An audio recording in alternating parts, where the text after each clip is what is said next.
It's Friday, the 18th of March, 2022. Welcome to the Fast Five by Fear and Greed, where we give you the top 5 business stories you need to know in just 5 minutes. I'm Michael Thompson, and good morning, Sean Aylmer. Morning, Michael. Sean, we've got 5 stories to get through in 5 minutes, and there are some big stories today, so let's get into it. Story number 1.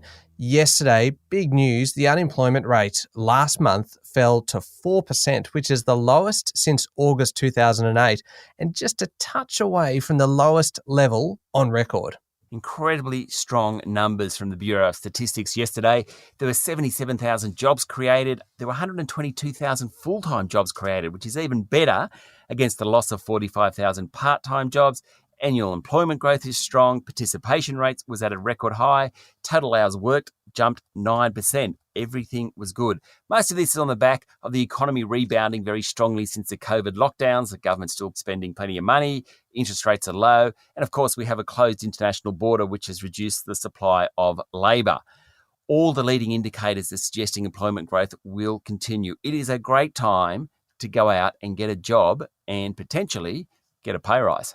Sean, story number 2 is linked very much to story number 1. And with all of this data around, with all of these jobs, surely the Reserve Bank must be thinking about lifting interest rates.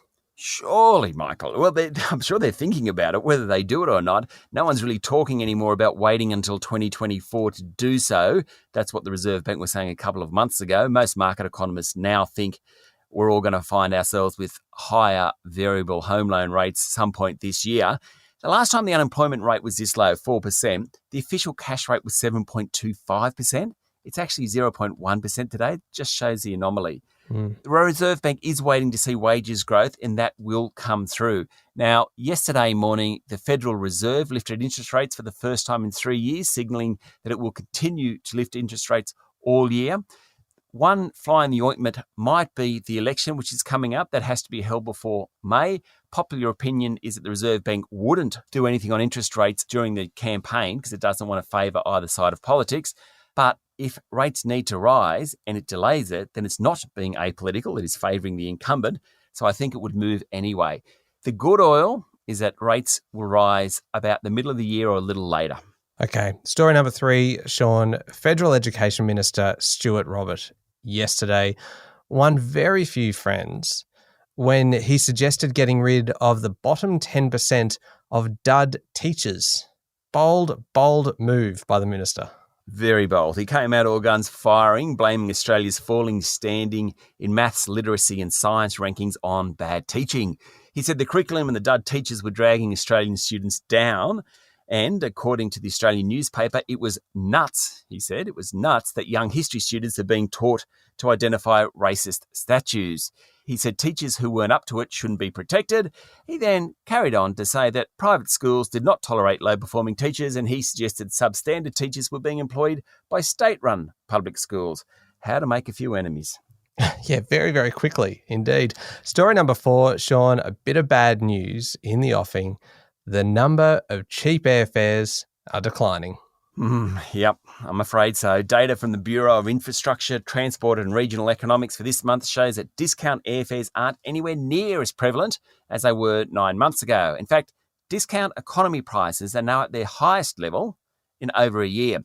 Part of this is because people are flying again, and part of it's because fuel prices for airlines are rising. Just like petrol prices for car drivers, airlines have to pay more for fuel prices. Having said all that, there are still some bargains around, Michael. You'll be pleased to hear flights to Bali, which has just reopened, are being discounted heavily, as are seats at the pointy end of the aircraft. In fact, business airfares now about half the long-term average. Wow, that's good news. Not that I can afford it still, but that's yeah. Right. It is good news if I wanted to do it. Yeah, absolutely. All right, story number 5, Sean. There's an argument going on in the US, and I'll be interested to hear your take on it. It's about whether the big tech firms, namely Apple and Google, should shut down their app stores in Russia. Yes, it's quite a nuanced argument. According to the Washington Post, some US officials say that unless Apple, Google and others keep operating, ordinary Russians won't be able to access news outside official channels. And so rather than pull out, the big tech companies should step up their efforts. Since the war began, Russia has imposed new laws penalising speech, thus knocking out major news sites. The top downloaded apps in Russia over the past few weeks have been Telegram, WhatsApp, and Threema, all ways of sharing unapproved news. So the argument goes, so ordinary Russians know what's going on, it's much better that the big tech giants like Apple and Google keep playing in that market. All right, big day. The top 5 business stories in 5 minutes. Thank you, Sean. Thank you, Michael. It's Friday, the 18th of March, 2022. Remember to hit follow on the podcast. And if 5 minutes isn't enough, if you want something with a bit more detail, you can find our longer daily show called Fear and Greed on your podcast platform. I'm Michael Thompson, and that was the Fast 5 by Fear and Greed. Have a great day.